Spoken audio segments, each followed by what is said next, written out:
Yeah. Hello, everybody. Welcome to Mentoring Professionals. This session is on service management, and I'd like to introduce Mark. Hi, everybody. I'm Mark Burgess, and I'm one of the mentoring professionals. For those of you who are part of our Slack channels, you'll know that I run the Untitled Service Management channel, and we have a question of the week. I parked that for a couple of weeks because I specifically wanted to cover mentoring professionals here and to cover service improvement in one of these sessions. So that's what this session's all about. I've got some slides, so I'll talk through those. I'll start sharing those now.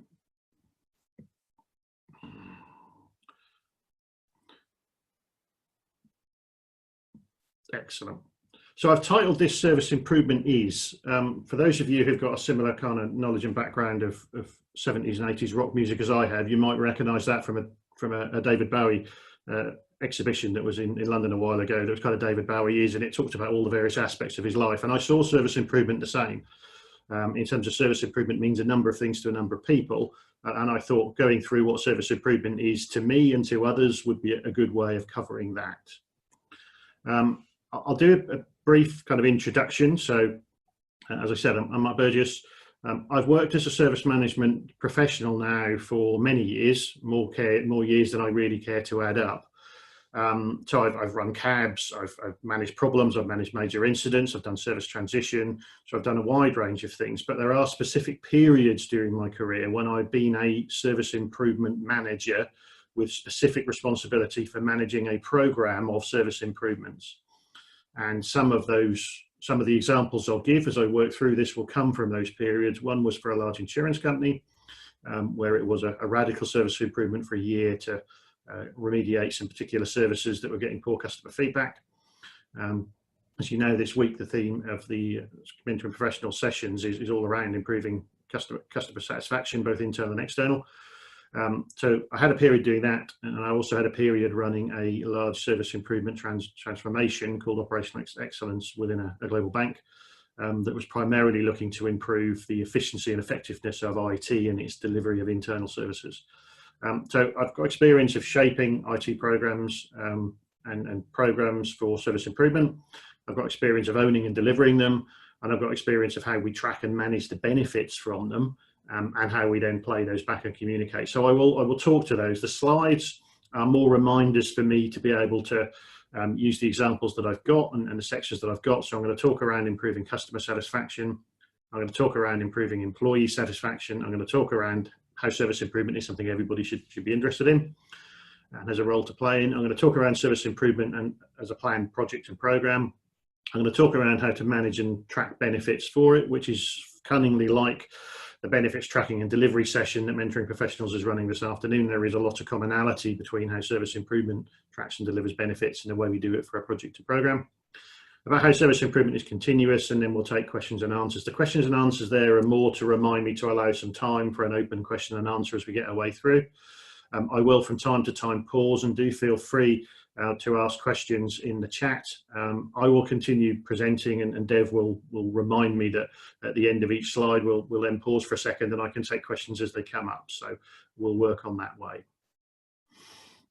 Okay, so against the theme that we have for this month's Mentoring Professional sessions, service improvement is about improving customer satisfaction. I use particular terms because different organisations use different terminology to describe various customers, the people that use their services and so on. What one person will call colleagues, another person will call users, another person will call consumers. So for the purposes of this, I talk about customers, whether they be internal customers, i.e. the primary point of contact for consuming a service from IT, or external customers for a service. Where an IT service is visible, say a website or an application, and something which is a consumer. And I say consumer because I've never really liked the term users.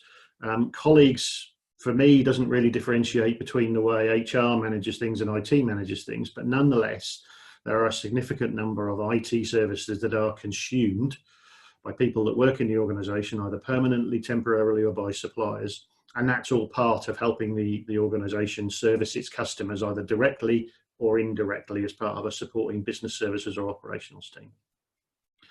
So I think for me, service improvement has to be customer and consumer focused. If you're not delivering an improvement that will ultimately help the business be more effective and help improve satisfaction to the customer, then I'm not entirely sure why we would do that improvement.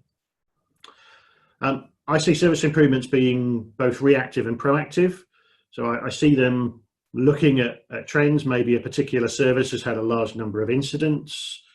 Maybe we've had a series of problems hitting service level targets, where a particular service level target for, let's say, resolving calls on first line on the service desk or completing a particular service request hasn't really met its SLA. Then a service improvement for me, when an SLA isn't met, certainly on a consistently basis, you would have a service improvement in place to address that. And I see that as a natural part of a cycle of agreeing the SLA, of running a review with the customers and consumers, and then a service improvement to address feedback and issues that come from that. I also see service improvement, I think this is very important, as a proactive activity, which is looking at future trends, what demands are coming up from consumers and customers, and anticipating those.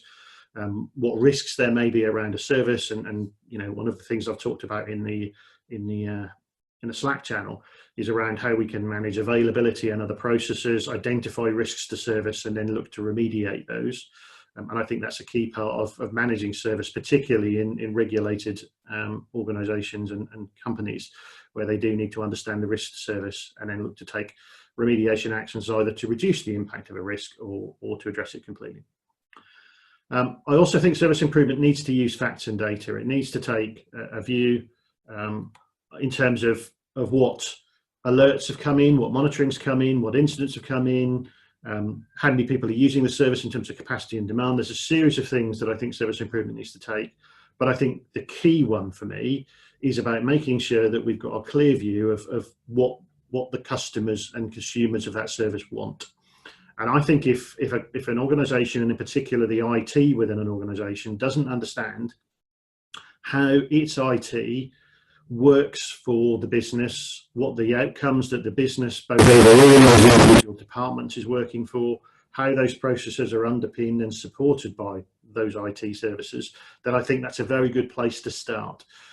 Certainly for me, I think trying to improve a service without understanding how the business needs it, how it relies on it, and how it underpins those outcomes, to me feels a little bit short-sighted. So I think understanding how a service is used through a customer journey, through a consumer journey, through feedback, I think service improvement would want to build that understanding, would want to seek some feedback around how a service is and what could be improved, and would then look to shape and manage addressing that feedback and questions that come in. So that's where I see that there's certainly some terms I've looked to use around a customer, both internally and externally, and then a consumer, primarily internally, of IT services that are used within an organisation.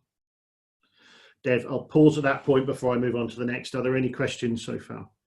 Nishila is saying, it's more of a comment than a question. In my experience, service improvement is always seen as a low priority in companies Yes. because of budget constraints. What's your particular view on that, Mark? My view is it can be, and I wrote a LinkedIn article that's talked around how organizations can get so busy with reactive processes, about taking calls, about managing service requests, about managing incidents, that actually it's very hard to break out of that cycle and move into something more proactive, whether it be service improvement or proactive problem management or capacity management. It's easy to get into that cycle of kind of break, fix, break, fix, break, fix, where there's always more incidents than not. And I describe it as being a bit like banging your head against a brick wall. Eventually you realize that the wall isn't going to move and your head hurts. And you need to do something different. And I think service improvement, the organisations that I've seen that have made real progress here, have dedicated service improvement as a priority. So they've recognised that improving service to address customer satisfaction, service issues and so on is a priority. And more importantly, they've also included a budget to manage that. Now that budget might be freeing up people from their day-to-day responsibilities and taking a hit on those to actually manage service improvement. It might be bringing in additional funds, an additional resource to manage that. It could be nominating a service improvement manager and team, and that's something I've done in a couple of organisations. But none of that comes without either recognising that you'll then have fewer people to manage the day-to-day service, but effectively service improvement is then an investment in reducing the number of issues and incidents that you have.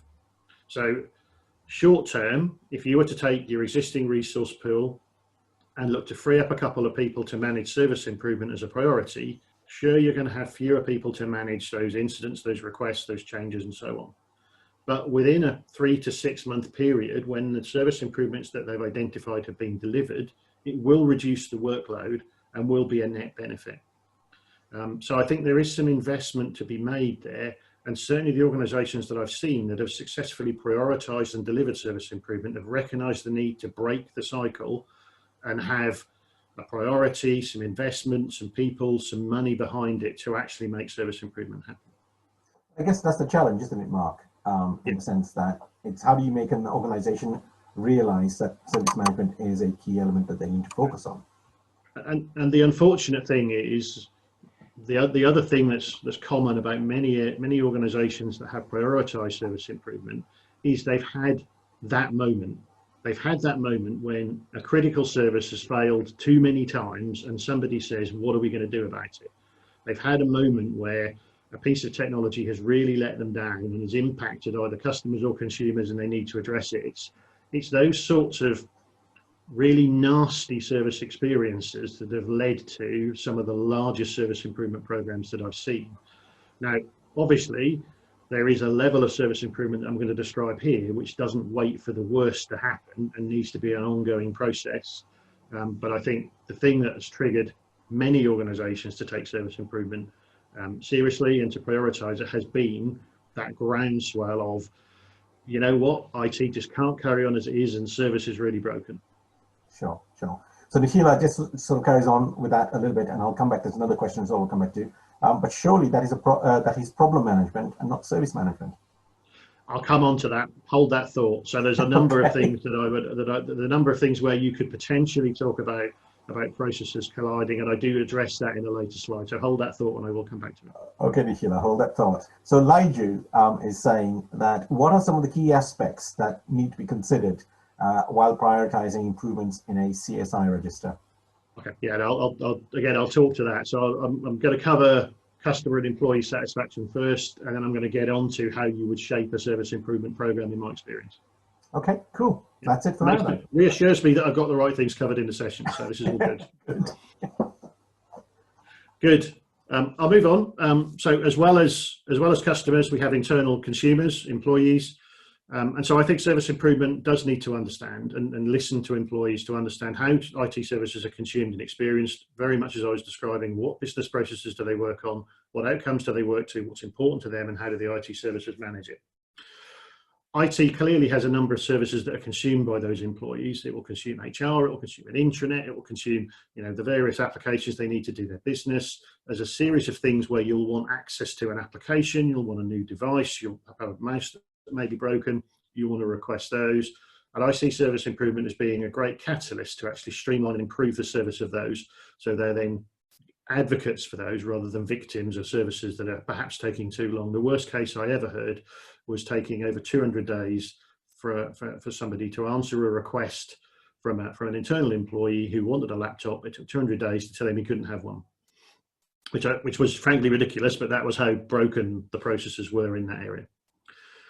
So I think service improvement needs to look at that. It needs to look at making sure that there is a service request catalogue and that it's easy to consume those.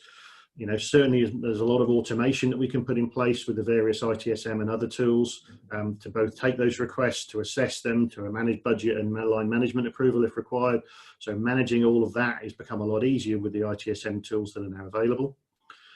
Clearly, you'd want to plug into various user groups, you'd want to plug into employee satisfaction surveys and so on. I know from experience that there'll be a groundswell of feedback from employees about IT services and how service is supported. And so picking those up will be useful, but equally, understanding what the strategy of the organisation is, understanding where that might change future employee demand. An example I've given is where organisations move from being maybe working in offices with desktops to working remotely with laptops will fundamentally change the services that are being consumed. And I think as more people work from home through the COVID pandemic, So you're starting to see a greater use of remote services, of Wi-Fi's in outside of offices, and of remote connection facilities that perhaps wouldn't have been as important or used in every organisation before. So that fundamentally changes it, and understanding where those strategies are going and starting to think about how we can improve the consumption and support of those services is an important topic for service management. I think service improvement also has an opportunity to understand what other organisations are doing. Some organisations are willing to share, certainly from a mentoring professionals viewpoint, from ITSMF UK, who I also work with, and others. There is a lot of sharing between organisations, both some industries that are happy to share amongst peers, and others that do it through more professional forums like UK ITSMF. Obviously, there's also best practice frameworks. We'll talk about ITIL a few times, but there are others. There's YASM and so on, SMBOK, and of course suppliers. And I will mention this again in the future, but clearly, depending on how big your outsourcing and supplier engagement is, your suppliers will have a large part of service to deliver potentially, and they will have a lot of experience and knowledge of not just how they deliver service to you, but how they deliver the service to others. And so I certainly wouldn't be above or have a problem with asking suppliers for their suggestions and support in terms of how to best to drive service improvements forward. Again, Dev, I'll pause at that point before I get on to how you manage a service improvement and pull it together. Sure. So there is one question from Jonah that I'll ask just now. But before I do so, does anyone want to ask a question directly to Mark? So you can actually unmute yourselves and ask a question now. Hi, my name's Tim. Can you hear me? Yes, I can, Tim. Yeah. Yeah. Hi there. I mean, like you, I've got a passion for service improvement, and like you, I'm a Bowie nut, so I can relate to all that.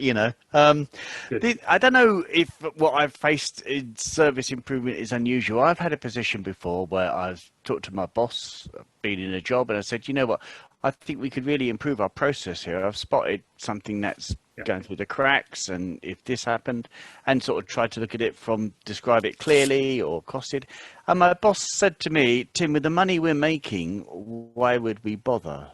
And it was absolutely impossible to improve anything, because we're making good money this quarter, and okay, people are, instead something that should take 15 minutes takes a member of staff 5 hours, but it doesn't take a senior person 5 hours. They say, well, just do it.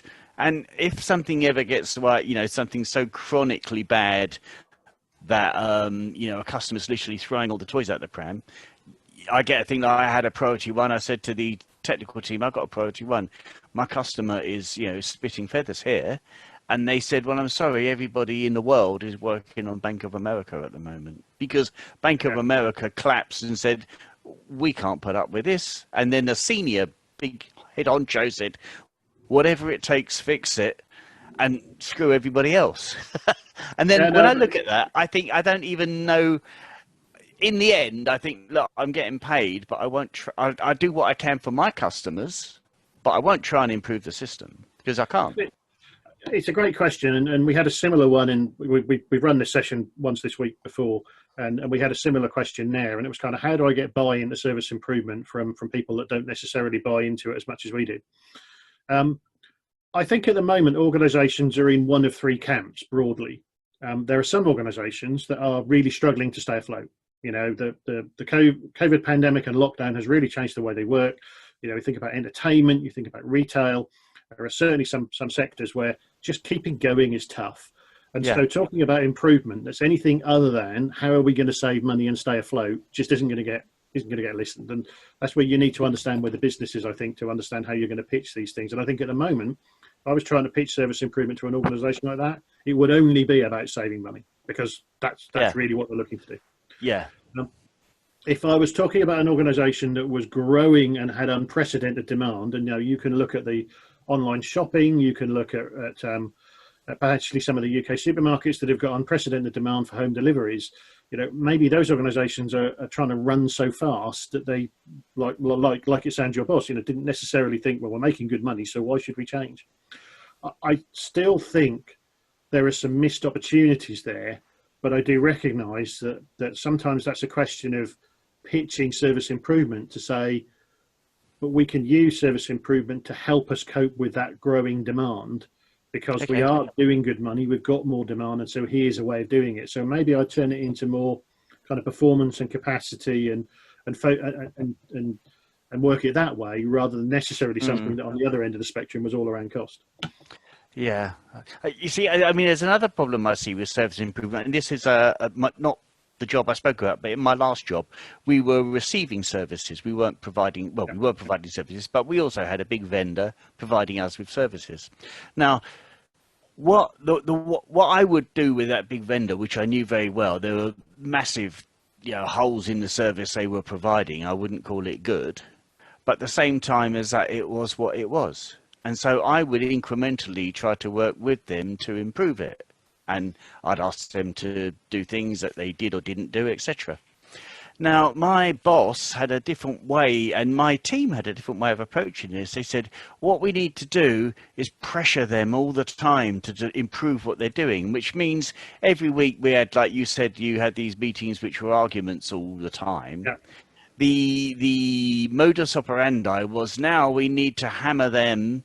And of course, I could see whilst the ethic was, okay, we're hammering them, we're pressuring them, because I've been on the other side where I'm providing the service, where people are trying to hammer me and pressure me, but they're not trying to work with me. And in fact, what then happens is you get a management that don't actually want a service improvement, because they see the benefit of their role as, I'm pressurizing them. When you then, I've maybe incrementally been in a position where I make improvements to the service, and the people actually getting the improvements from the management side begin to not like it, because they're losing their grip, they're losing their arm lock on me, because they say, look, I phoned up Tim, but what are we going to get him on this time? Yeah, no, exactly. And I've been here, unfortunately, I have been in organisations. Oh, it's not just me then. No, okay. No, it's not just you. So some of that goes down to how the contracts are originally negotiated, and sure. I've had this conversation about kind of contracts underpinning SLAs and services before, where if you get the contract wrong, and a number of organisations try and rush to do a tender and a contract, in my experience, don't think about kind of services and improvements and consequences, and then pay for it over the life of that contract. It's very hard to then renegotiate unless you're prepared to put an awful lot of time and money in the pot. Sure. I think it's still possible, nonetheless, to have grown-up conversations with suppliers around how can we work with you to make improvements, and that being part of the culture and the way we do business around here. But I have also worked in organisations where, frankly, IT and the business didn't want service level agreements, because IT didn't really want something that would be a stick that the business can beat them with. And the business likely another complaint to say, right, what can we get the service delivery manager on this month?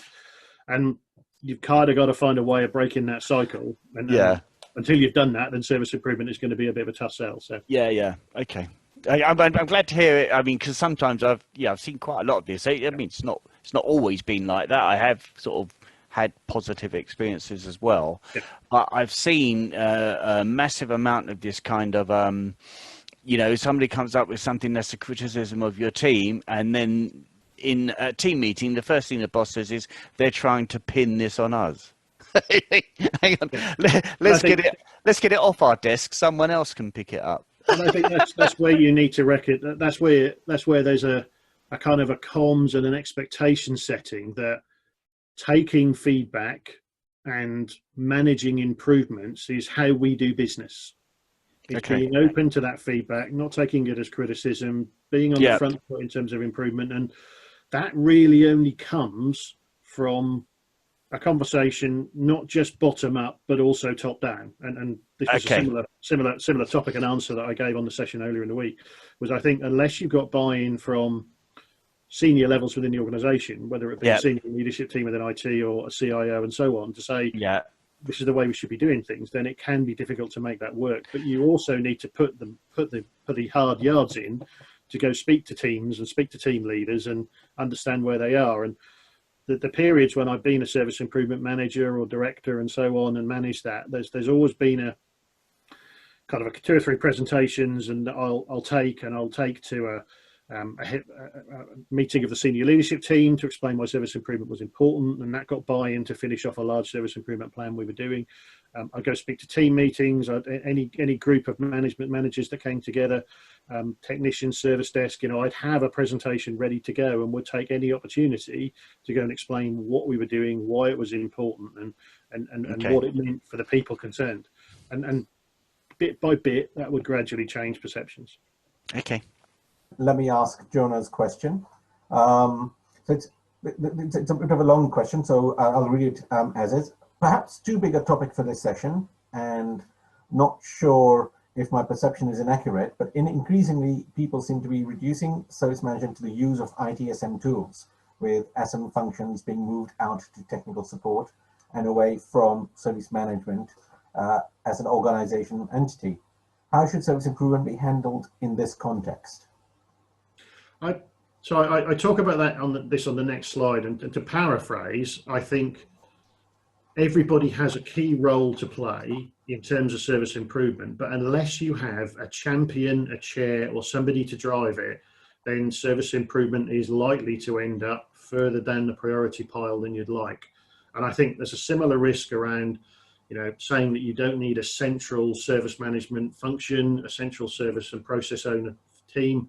I think saying that you're going to manage that and devolve that out to individual teams means there's a likelihood that you'll end up with local different practices, and some of those things that are important, incident, problem, change, service improvement, and so on, just dropping down the priority list, and as a result of which not being done. And the long-term implications of that are, quite a significant breakdown in terms of how service is managed, and would ultimately end up degrading those services.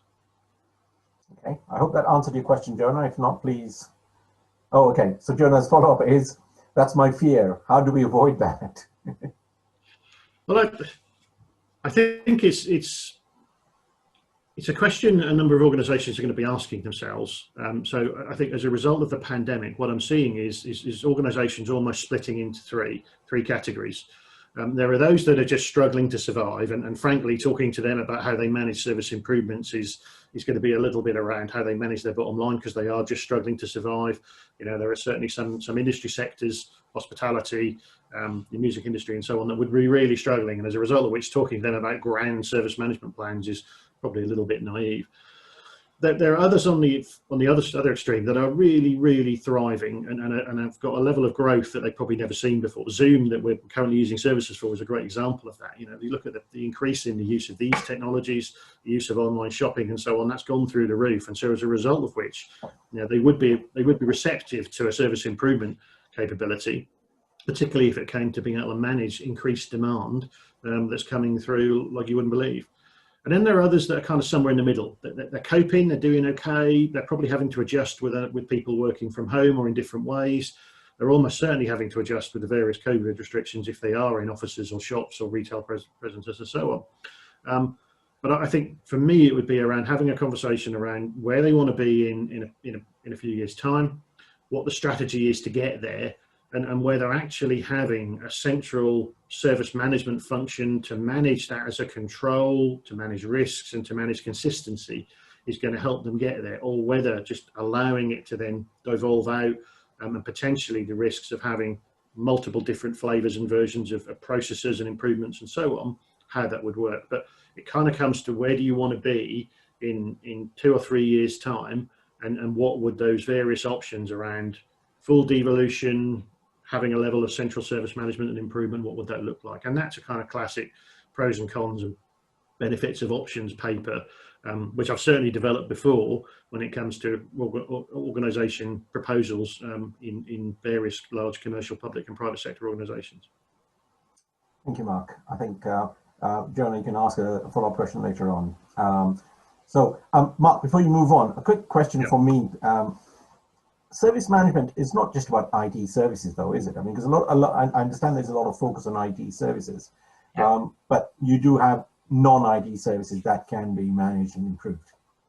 You do, yeah, absolutely. And it's one of the things I found interesting searching for jobs is that when you look for a service delivery manager, you do find a series of roles that are IT and then a series of roles that are around how an organisation provides services to internal or external organisations. I've seen service managers or equivalent roles sit within HR. I've seen service managers sit within finance teams. I've seen service managers sit within, various parts of organisations that were providing a service either to its own employees or out externally.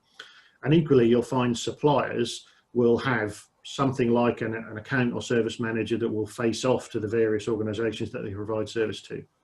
And of course, not all of those, as you say, are IT, but nonetheless, just consistently delivering things the way you've always done it without looking at the opportunity of taking feedback and looking to address and improve. For me, I think the way we do business now has to factor in a percentage improvement in service on a year-on-year basis. And if you're not doing that, then you'll end up being uncompetitive as an organisation, as a supplier, whether that be in IT or not.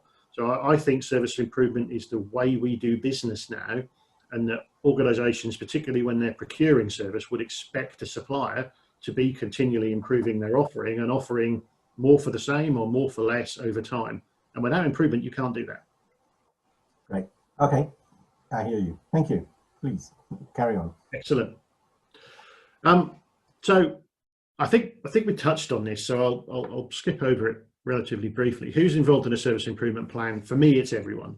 I have worked as a service improvement manager, variations on a title of that, and occasionally I've had a service improvement team, particularly for an organisation that had fairly broken internal service levels and wanted a radical service improvement delivered in a year. Quite an aggressive piece when you bear in mind it was a wide range of IT services. So I have worked in organisations that have had a dedicated service improvement manager with a team budgeted and managed behind it. The cons of that, so the drawbacks of that is there's a risk that you make it someone else's job, and that effectively the key teams could be infrastructure, could be service desk, could be application support, could be actually be in the business itself, who have a key role in delivering and realising those service improvements, just say, well, let the service improvement do that. Not realising that to make a real difference, there will be work they need to do, there'll be adjustments to how they manage approvals, there'll be work that they as team members need to do, either to change through the service improvement or to help execute and deliver those service improvements. So by having a dedicated role, whether it be one person or a team, there's always a possibility it becomes somebody else's job.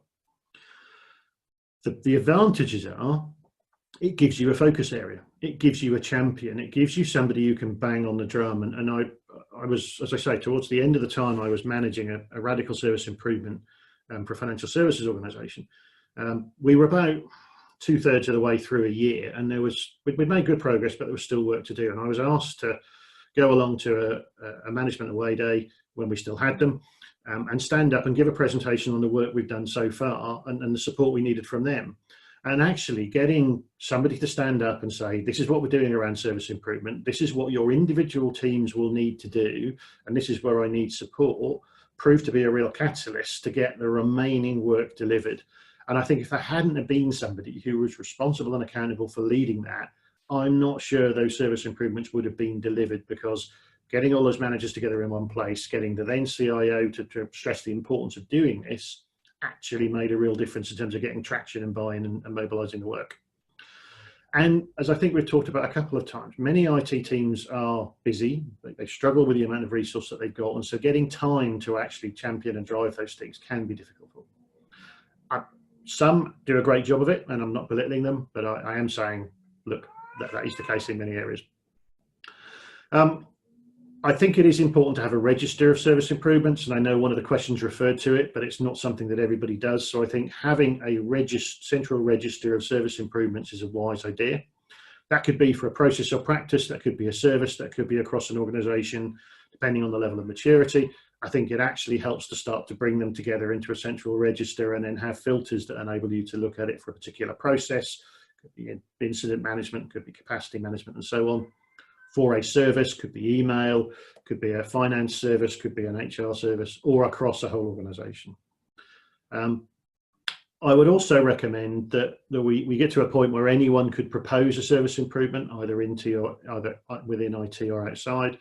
And I would certainly, as I mentioned on the previous slide, look to get supplier service improvements aligned, and I'd want to encourage suppliers to bring forward improvements and drive them for their services, and I'd make that a kind of standing agenda item for any formal supplier reviews, and I'd want to make sure that they understood that it was not only requested but expected that they would come forward and not only support the service improvements that the organisation was managing, but also look as suppliers to help champion, position and drive service improvements that they've got from their experience with other customers, or just opportunities that they see as new and emerging technologies or service offerings come on from them.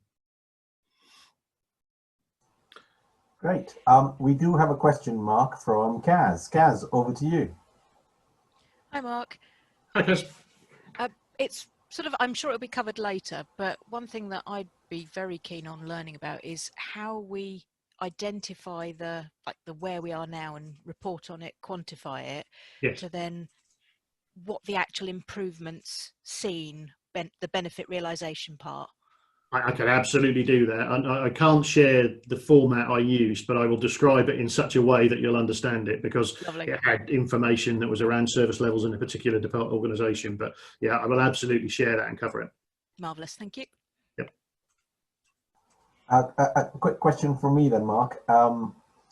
Surely your register of service improvements is what other people would call a suggestion box or an innovations register. It can be, yes. It absolutely can be. But to limit it to just that means the things that come from post-implementation reviews on change or suggestions from process owners and so on don't get covered. So a suggestion box, may or may not get picked up, but there are other things around the operation of IT where you would want to make sure that you picked those up and had them registered. And it's, for me, a service improvement register is not unlike a risk register. There is never a bad time to say, hold on, is that a potential risk and should we register it? It's the same for me with a service improvement. If something comes up in conversation, then having somewhere to log it before we all get busy and forget that we had that potential service improvement just gives you somewhere where you don't forget it.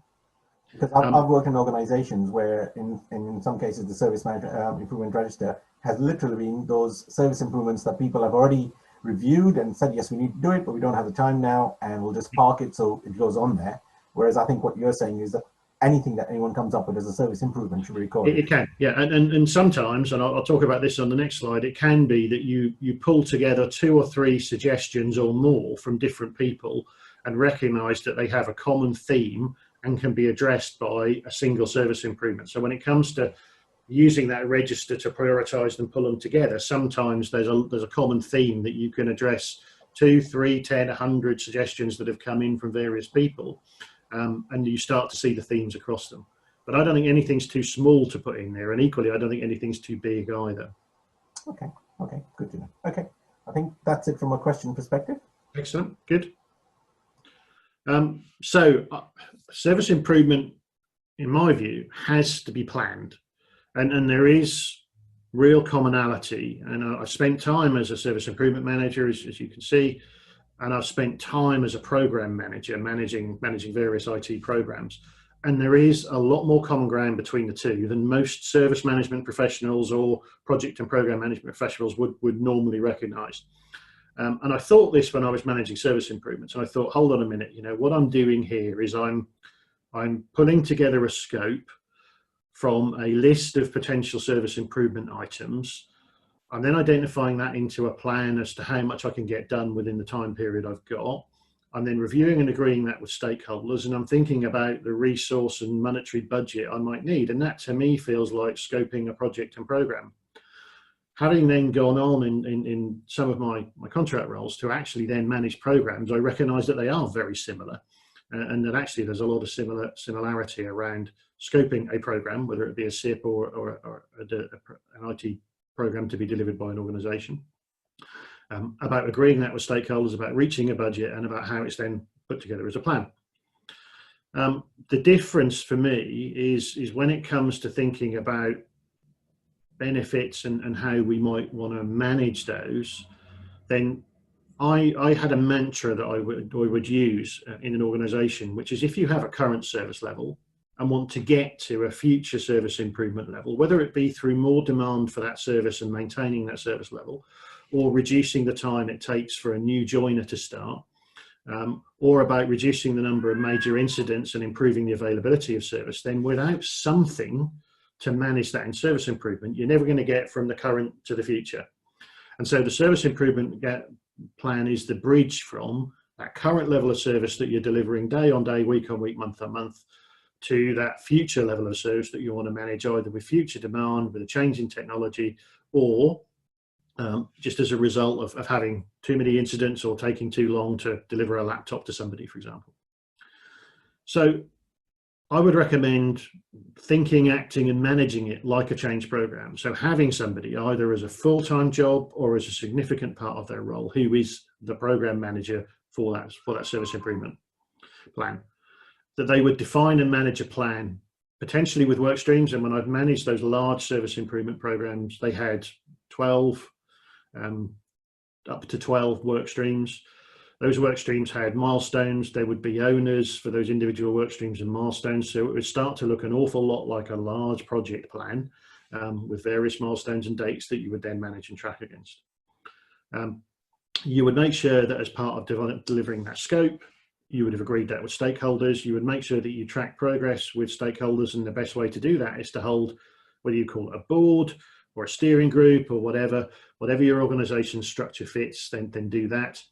Sometimes they become something that's better off to be managed separately as a separate board and governance meeting, and sometimes they align better to maybe a service review or a business review that sits. So I would always advocate trying to fit them into an existing meeting if you can, because we've all worked in organizations where your diary is back to back from early in the morning till late, and trying to cram in another meeting is really tough.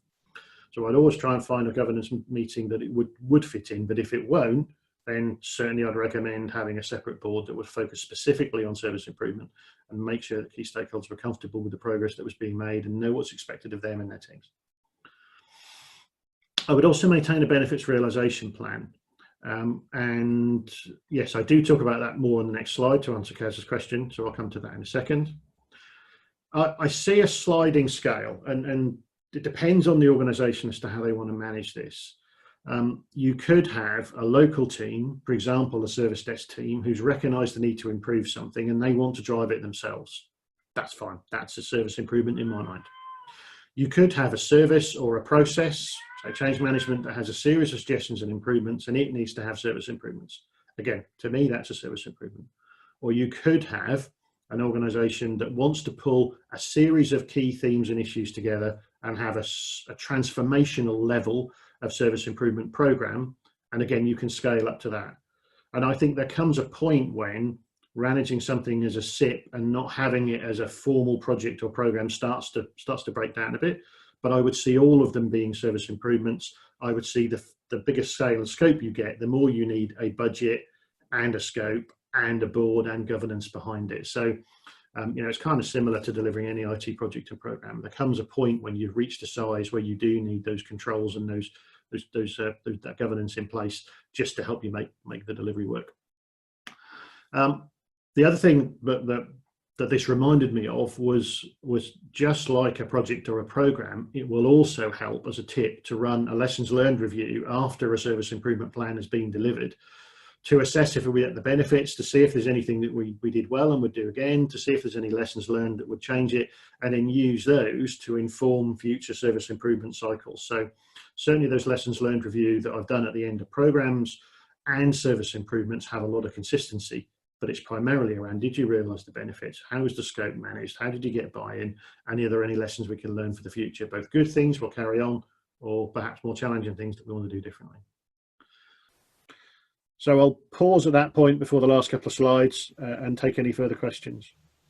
You said it's like everybody's business, the service improvement, etc., which I agree with. I mean, the next job that I'm looking at to take on is a quality assurance manager, which is my job title. So I'm quite looking forward to that, because I like things to have a nice quality to them as best as you can get within the constraints. I think all the other times I've tried to get service improvements through is kind of been part of my job to do it, but not actually in the job title. And I think over the years, what I'm looking at now, because I appreciate the point that you made about it kind of it has to come from the top. The interest in it has to be genuine from the senior management. Yeah. And if they don't back it, I think in future I would look at an organisation I'm in, and if I thought actually they don't really back it, I would just find a new job. Because yeah, some of the big companies I've worked for, I've looked at it, and it would be like trying to. The way I describe it is like if I sent an email to Barbara Streisand to ask her to change her hairstyle, please. I wouldn't think, oh, if I persist, I can do it. You can't do it, and that's what I found a lot of. I agree, and I think there is but that's the way we've always done things around here, which I think is the kind of it's the enemy of service improvement is, but that's the way we've always done things around here. Yes, and you know, I've got a series of answers to that. But mostly, do you want to keep banging your head against a brick wall or not? Because, you know, there's definitely a better and smarter way of doing this. And that's where, you know, kind of you'll see people ask questions where they get to that penny drop moment and say, but we've seen this incident before, and why aren't we addressing it? And hold on a minute, why is it taking this long on a regular basis? And those are the things that you can say, but if we had service improvement, and you can just keep dripping away at it. So, you know, I do think it's, if you've got an organisation that buys into service improvement, and I think it is a mindset, you know, somebody in the last session said, is it a function or is it a process? And I said, well, I think it's both of those, and I think it's also a mindset. I think if your organisation is geared up to say we must be thinking about continually improving, then that's a help. But if not, getting everybody to understand that is going to take time. And there are times when you might just have to say, you know what, I believe in service improvement, the organisation doesn't. Yeah. How much effort am I going to spend in terms of trying to change it? Yeah, that's probably, I mean, it is a mindset. It's a simple, the way that I see it, it's as simple as going into a shoe shop, right? You go into a shoe shop, you see some shoes and you say, oh, I like them. I try them on. They're really nice. Have you got them in brown? And in one shoe shop, they'll go, no. And another shoe shop, they say, oh, actually, I checked in stock and we haven't, but we have got a shop, you know, in the next town. Perhaps you could I could order them for you. Yeah. And that's a different service. I mean, it might be bad news they haven't got the shoes in brown, i.e. we can't give you what you want, but the attitude is different to say, I'm sorry I haven't got what you want right now, but I'll keep working till I get it. But that isn't very current in IT, as I've seen anyway. I agree, and I think if people aren't understanding the need for service improvement, then I've found, you know, literally just kind of a wake-up call that says, well, by the way, if this IT organisation was outsourced, then you'd expect it to be continually improved, or our competitors are certainly not standing still and saying that's the way we've always done stuff. So examples where you can use that competitive or threat from some future around a different way of doing things, that can help. Mark, I have a question from Paul. Yeah. His question is, how does one balance ongoing change and the changes planned as a result of service improvements? i.e., there is a SI team implementing changes whilst the target of the change is undergoing an internal change, potentially having a crossover with service improvement. Well, it's a good question. Thank you. And the answer is, if you manage service improvement as a plan, then like any other project, you need to talk to other projects to understand the dependencies. And whether you do that at CAB level, which tends to be the last line of defense in terms of avoiding clashes between changes. So I would recommend that, you know, and certainly one of the things I did as a service improvement manager in a couple of organizations was I didn't just go talk to the operations team. I spoke to the portfolio manager, I spoke to the other project and program managers, said, this is what I'm planning to do and this is how I'm planning to do it. I made sure the operational teams were aware, so I knew what their patching cycle was, I knew what they were looking to do in terms of replacing old kit and so on. And so making sure you understand where the changes you're proposing sit within that broader portfolio of change and pulling out any potential conflicts or dependencies or assumptions between them early is worth doing. And I think that's where I see service improvement as one of a number of projects and programs going on, and would therefore engage as much with those projects and programs is a lesson I've learned.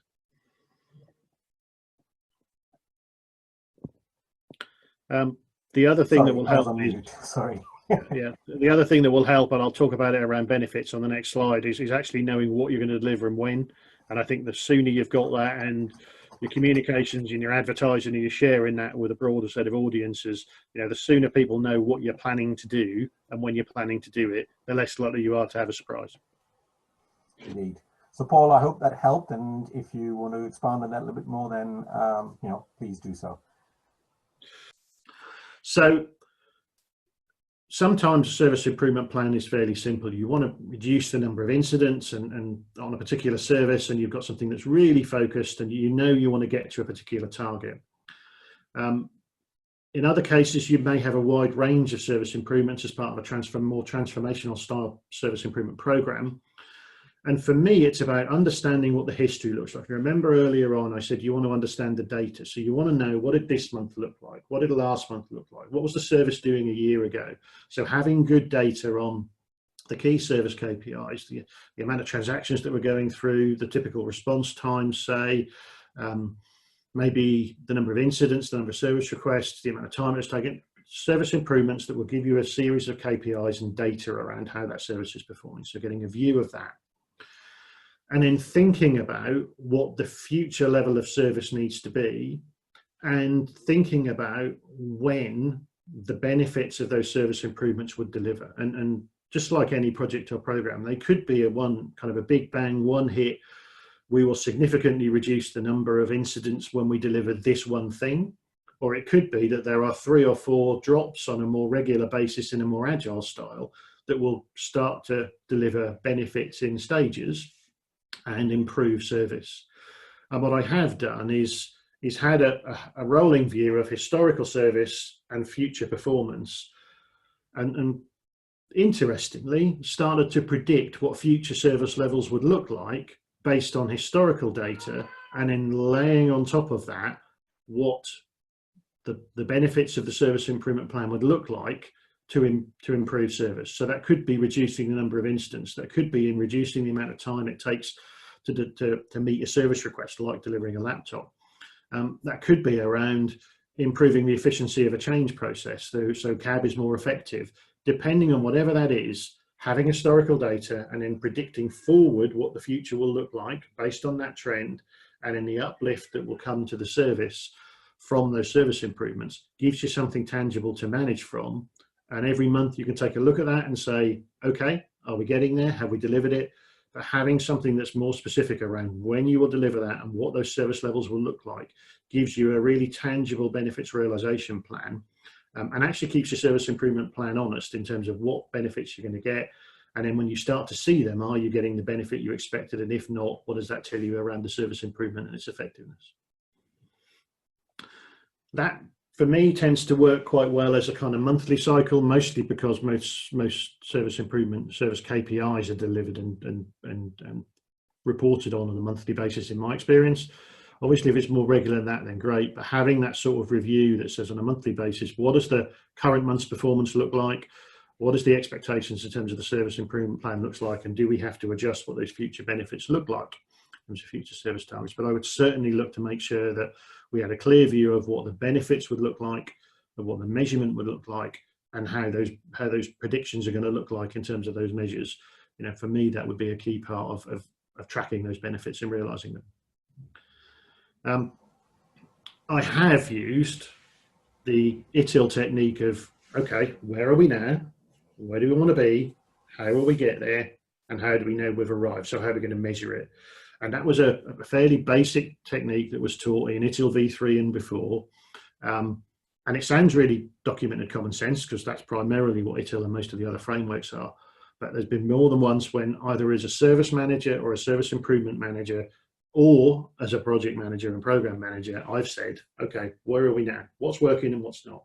Where do we want to be in terms of service level and improvement and performance and so on? What are the steps we need to get from that starting point to that end point? And then what measures are we going to have that we know we get there? And if you've got that, then predicting those future service levels and tracking those benefits becomes an awful lot easier. So I think that's a good example of where there are some great service improvement techniques. And I mention ITIL because ITIL is the thing that I've been trained and qualified and have used successfully. There are other service management frameworks, and I'm not belittling those at all. But ITIL v3 and ITIL 4 has some great techniques. So my recommendation is use them. Make the most of them. They are pulled together by service management professionals who know what works and what doesn't. So absolutely take advantage of them. There is also common ground here. So a service improvement is around wrapping things together and getting something done that's ultimately going to drive service forward in a proactive way. It might come from looking at reactive data, but it is nonetheless making a proactive improvement.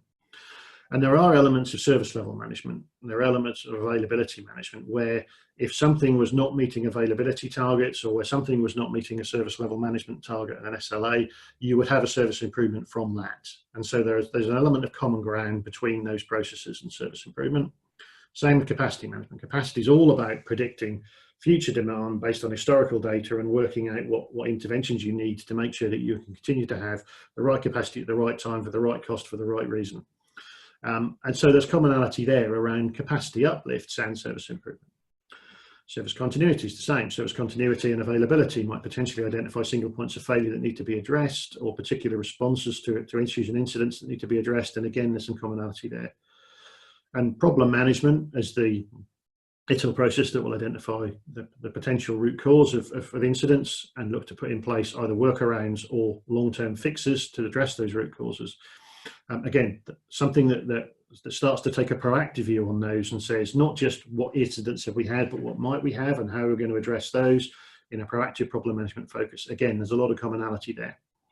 I don't get too hung up on what badge we use to describe service improvement. But what I do think is if you're in the fortunate position where you've got service level managers who want to make improvements and availability managers and capacity managers, and they all want to make improvements, and making sure they all talk together and don't tread on each other's toes is the sensible thing to do. But I'm not saying that everything has to be called a service improvement, but I think there is some common ground between those other more proactive service management processes and service improvement, and just making sure that you're all on the same page heading in the same direction is a good start. If you want to pull those together and make them into a broader service improvement program, then great. But having 3 or 4 areas that are trying to drive in different directions and not talking to each other, I can see where that might not go so well. Okay, so I've got, I think, one more slide after that, and then we can open for broader questions. But has that generated any further questions with those two, Dave? We have one question from Jonah. Yep. It is, how would this approach be applied in Agile and DevOps environments? So I think it needs to run quicker. So I think from my viewpoint, it doesn't matter how a service is delivered. And I remember before DevOps and Agile was a twinkle in somebody's eye, we used to get things that were delivered as proof of concepts or pilots. And I would be a service manager, I'd be managing a change process or whatever, and somebody would describe it as a proof of concept or pilot. And then there'd be an incident with it. And then they'd say, Mark, you're going to fix that, aren't you? And I'd say, hold on a minute. It was a pilot and a proof of concept, and you weren't asking it to be a live service. Yeah, but now people are using it live, so you're going to have to fix it. And I used to go, well, but that's just nuts. So I think it is entirely possible to have something that's delivered in a DevOps and Agile way and have service improvements factored into that. But it does potentially mean that the cycles have to reduce and be quicker. It does mean that you'll have to think potentially about a quicker turnaround, about making sure that you understand what those improvements are, and then having more of a two-way conversation between the DevOps and Agile approach and what service improvement wants to manage. So I describe a monthly process because most organizations I've worked with have had a monthly service review process. And that's about, as old hat now as potentially having a waterfall project to some. So I think it would almost certainly mean a quicker cadence, but it would also mean more conversations between the service improvements that are needed to manage the services that are being delivered and DevOps and Agile, where it's delivering services either to enhance those or in addition to those. Okay, thanks for that. And does anyone else have any particular questions that they would like to ask themselves? Otherwise, Mark, I think you can move on. Kind of hoping I answered Kaz's question, and if not, Kaz, feel free to reach out to me afterwards because I got some specific examples of what that tracking spreadsheet would look like. I just can't share them in this presentation set.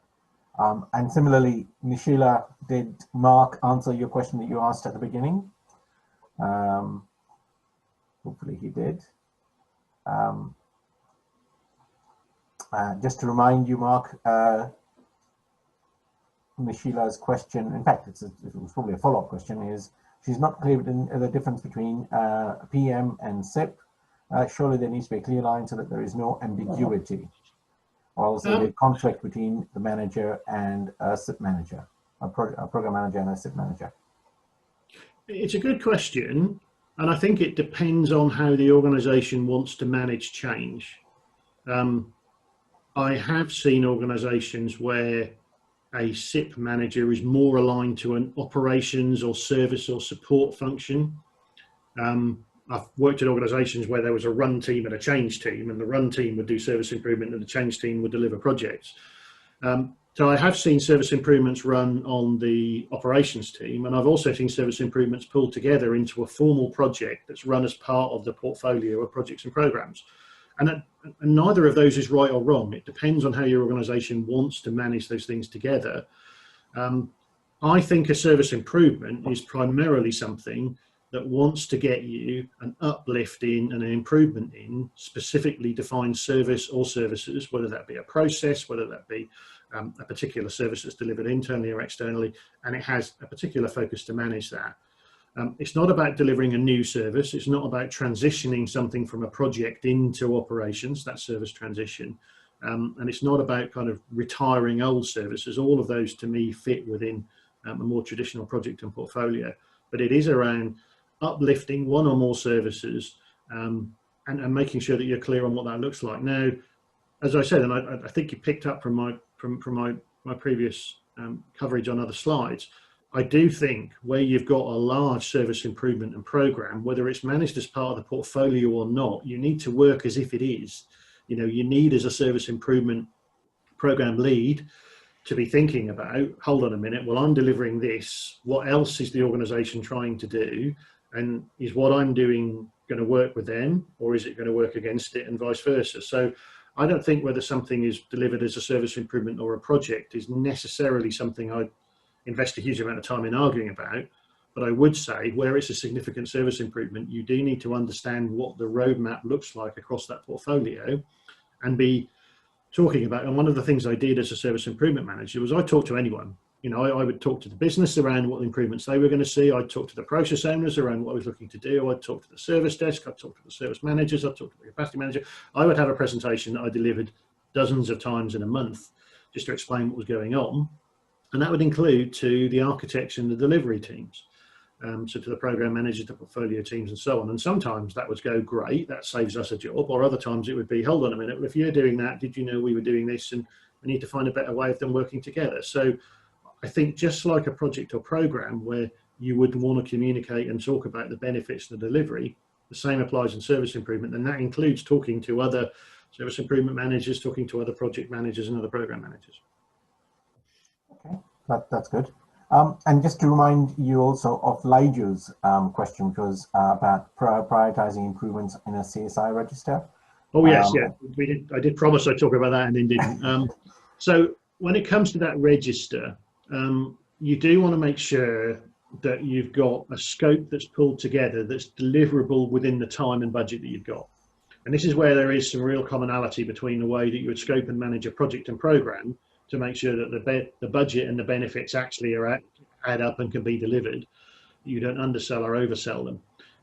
And I find it's useful to have that register of service improvements to make sure that against each of them, you know whether they're going to be, what it's going to take to deliver them. Are they complex? Are they going to be expensive? Are they going to be difficult?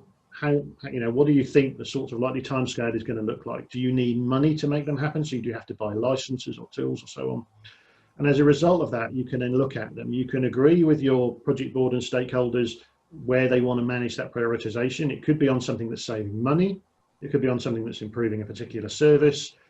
Each organization will have their own individual drivers. And the trick for me is about aligning where the business wants to go and where it's currently feeling pain to the service improvements that you prioritize.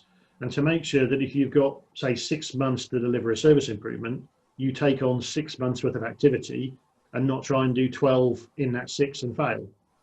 So it is an element of budgeting, it is an element of estimating, it's an element of understanding what it would take to deliver, and of then trying to pull things together that can be delivered either because they're a priority for the organisation and need to be done, or because there's some commonality and synergy between them. As I said, you can sometimes find that the same people make a similar suggestion and they can be pulled together. But it is very important to make sure that what you take on can be delivered within the time scale and budget that you've got, because service improvement will very quickly fall apart if you overpromise and underdeliver. Okay, that's great. There is a question from Jonah. Service improvement management is a function rather than a role. Is that right? And just he carries on. So I think it depends. So for me, service improvement is a process. In V3, you'd call it a practice in ITIL 4. And so I see it as a process. And like any process, there will be roles within that process, one of which will be a service improvement manager or similar to it. That service improvement manager would either be somebody who is dedicated, or it could be a role that you nominate somebody to have alongside other process roles. But I don't see it as necessarily a function like service desk is a function, but I do see it as a process for which people have to fill individual roles. And as a result of which, that could be something that requires a dedicated team, or it could be that you nominate, agree, or appoint somebody to lead on a particular service improvement and make it happen. For example, you could say that a process owner for change management is the person who's going to drive forward a service improvement for the change management process. That doesn't make it a separate functional piece, but it does mean that the process owner of that change management process is almost certainly the best positioned person to understand the issues and drive that process improvement forward. So I'm going to conclude and say some people see service improvement as a one-off, and I don't. As I said at the start, I see service improvement as the way we do business. I see it as a constant cycle for organisations, and I think internal customers and consumers would expect an IT organisation to be continuously improving. And I think as a consumer of services from a supplier, I would expect that supplier to be finding, recommending and implementing opportunities to improve their services on a continuous basis. It is not a one-off thing. It is not like service is broken, we will fix it, job done, now let's carry on. I see service improvement as a continual cycle. I think if there are multiple plans running in parallel, it might be better to pull them together into an overall program, because having lots of fires burning in lots of places can be very difficult to control. But again, that depends on the organisation and how they manage it. And it comes back to that, do you see this being a central team? Do you see this being something that you give responsibility out to those devolved functions to or not? Having said it's continuous, it's not continual. And the reason why ITIL v3 talked about continuous service improvement, not continual, is because continual changes can be confusing. So if every week you run a change approval board for the change management process, and every week you need a different form or have a different approval process because the SIP has identified that we need to change and change quickly, then actually it can be very confusing. You're raising changes on a regular basis. Okay, it was that last week, it's this week, what's going on next week? It's just going to cause confusion. That does mean that you need to communicate in advance the sorts of things that are coming up, and of course you'll have a good communications plan around those and make sure that those people that are involved in those processes are aware. But it also means that any improvement you make needs time to bed in and to realise their benefits before you rush on and make the next big service improvement. So it is what was described as kind of plan, do, check, act. You scope an improvement, you deliver that improvement, you give it some time to realise the benefits, you learn the lessons from what's being done, and then think about the next phase. So it is something that I see going in a cycle, and I do think that many improvements need some time to bed in to see whether the benefits that were expected have been realised or not, and that's where then future service improvements would start. I also think that it's important to factor in the budgets, whether it be people or money or both, into what's required for operational services. And when it comes to setting budgets, and it's not quite budget setting round in most organisations, but to actually have some money set aside in an operational budget for service improvements would be a sensible thing to do, because it's often very difficult to do something for free. If you are going to talk about having a service improvement manager, that person's going to need to have some pay and rations, and they're potentially going to need to spend some money. So budgeting for service improvement, whether you want to make it as a big one-off hit and then have a smaller tail going forward, or have it as part of your ongoing cycle, I do think budgeting for people and money to manage it is a sensible thing to do. as part of a run the organisation service management and support function. So that's, as you said, there's a lot from my experience of running service management and of running both a service improvement program and a service transformation program, which had a similar focus. We've got 2 or 3 minutes left. Hope people have found it useful. If there are any final questions, then again, happy to take them. There is a question from Mohammed. Yep. And I think it's going back to your to one of the earlier questions about the difference in a project manager and a service manager. So let me read this question out. It's my understanding is that service management and improvement is related and applied to operations and organizational processes. But I sometimes see that people refer to project management, which is about the delivery of project before it becomes a service. My question is, what is the role of the project manager in organizational service improvement? I think that the service improvement manager that I've described, the champion and the person driving that service improvement, what acts as the project manager for that service improvement. So that can either be a service improvement professional who understands the need to do improvement and has got good discipline around how they would manage something, or it can be a project manager seconded in and funded in as part of that piece of work. So I don't see as much difference between a service improvement manager who's managing, planning and driving that and a project manager. The difference is that I think sometimes service improvement is managed from within operational teams that don't tend to have project management disciplines, and actually then looking to pull somebody in from the project side can sometimes be difficult. And this depends on organizational structure. But for me, I think the service improvement manager, as I describe it, is as much of a project manager as somebody delivering a more traditional project. Okay. That's fine. Question from Kelly. How can you drive CSI throughout the organization so that it's in front of everyone's mind?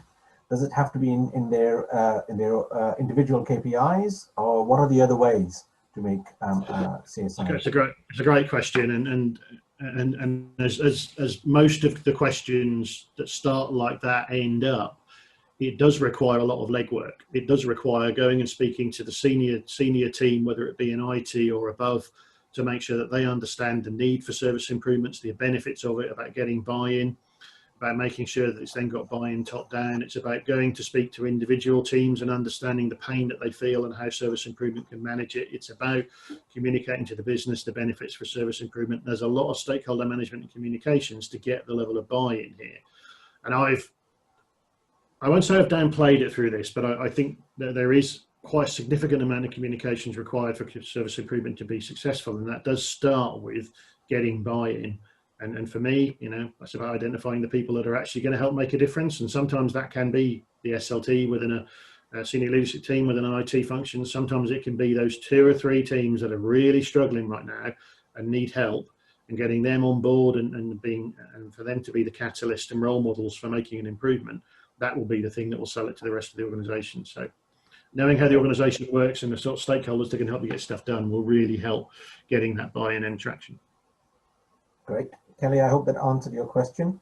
And another one from Rami. He says that he manages a field service organization servicing clients across USA and Canada, and they rely on subcontractors to perform a service in different parts of the country. One of their challenges is how do they maintain the same level and consistent service of delivery on site due to resource experience. So I think the question is, how do they ensure a consistent level of service quality across the board? Well, I think you've got to know what that service quality looks like and have both in the KPIs and the processes that you manage ways of assessing whether that's been met or not. And that could be a combination of customer satisfaction, time to respond, time to address, cost of service and so on. Making sure that that's clear and baked into the contracts will help. And I tend to find organizations that commit one thing to their internal customers and then their supplier contracts actually can't meet them. And so I've talked before about having your SLAs tying up with your contracts and making sure that works. If those contracts are all aligned, and if the KPIs are in place and are consistent between all of them, then for me, it's a question of sitting down and saying, okay, let's make sure that we've got a consistent level of performance. Let's make sure that we're getting consistent feedback. And if not, what would individual suppliers as part of that nationwide chain need to do to be able to get to that level. And as I say, get to a point where your suppliers understand that continuous service improvement is what's expected of them, and you're starting to get somewhere. Assuming that they can just carry on doing the same and getting paid the same amount of money for the same amount of work isn't going to work. So baking that into contracts up front and making sure there's an expectation that's set, it will get there, and you will get to a point where suppliers understand that they do need to make sure that they're continuous, and they do need to make sure that they're delivering the right level of service and meeting the right level of satisfaction and so on consistently. Yeah, I think one of the key things you said there, Mark, was about the contract and making sure that you include all of the service levels in your contract. Because if they're not in there, then there's no reason for a supplier to meet them. Absolutely. And I've worked in an organisation where we did a gap analysis between the service level agreement that was in place between IT and the customers, and then we looked at, you know, the amount of time to resolve an incident or the notice needed for a change and so on. And then we looked at what the individual contracts that have been negotiated over many decades had put in place, and in many cases what was promised to the customer couldn't be delivered by one or more of those suppliers, because they were contracted to, you know, double the amount of time to resolve an incident, or they had half the time for notice for changes. So actually, you know, the SLA was not underpinned by the contract, and that meant that the promises that had been made internally by IT just couldn't be realised. Sure. And again, communications is key there, because everyone needs to know what's in there. And that's not an easy fix, as you know. It'll take a while to go back and review those contracts, but recognising you've got that problem and then working that through the contract review cycle will get there. But many organisations have that problem and haven't actually looked at the commitments they've got internally and then looked at their contracts. And maybe for a future session, we can perhaps think about more around kind of SLAs, contracts and supplier management as to how we manage it. Service improvement fitted well with our theme this month of customer satisfaction, but I think there probably is something around kind of SLAs, OLAs, contracts and so on in terms of how best to manage them. Yes, great. Okay, I think that's it. There is no further questions. I've just seen a couple of comments. I'm not sure what people are commenting on. Yes, please, great idea. Was there a question? That might have been my suggestion around SLAs and suppliers and contracts. Yes. Yeah. Sure. Okay. Fair enough. I get that. Yes. I think we thought we had something planned for this time, but maybe next time we'll do a whole session on SLAs. I think we talked about it as a potential one, and then we ended up with the panel on service management. So yes, that's right. So that's a good plug for this panel. Do you want to talk, or do you just tell everyone about your panel? Yeah. So we got a rerun of this later in the week, and then we've also got a service management panel with a focus and a theme that's going to be based on customer satisfaction. And we've got myself and other mentors effectively going through panel, and we will work through a series of kind of prompts. We'll invite questions from the audience, as this one will, and it's going to be around service management and customer experience and customer satisfaction. That's coming up on Thursday. The invite's through the same Calendly link that you booked this for. But again, it's going to be me and some of the other service management professionals from mentoring professionals, just answering questions on a broader range of service management topics than in this case, just service improvement. And I say just service improvement because, as you now see, I see it as a much bigger piece than perhaps some people would say. Sure. And it might include some bits on SLAs, mightn't it? It might well, yeah. I might well have already included something on SLAs on there. So fair enough. That's great. That's great. Thank you all for attending. I hope you had a great session, and we look forward to seeing you at future sessions. Goodbye. All right. Excellent. Thanks, Deb. Thanks, everybody.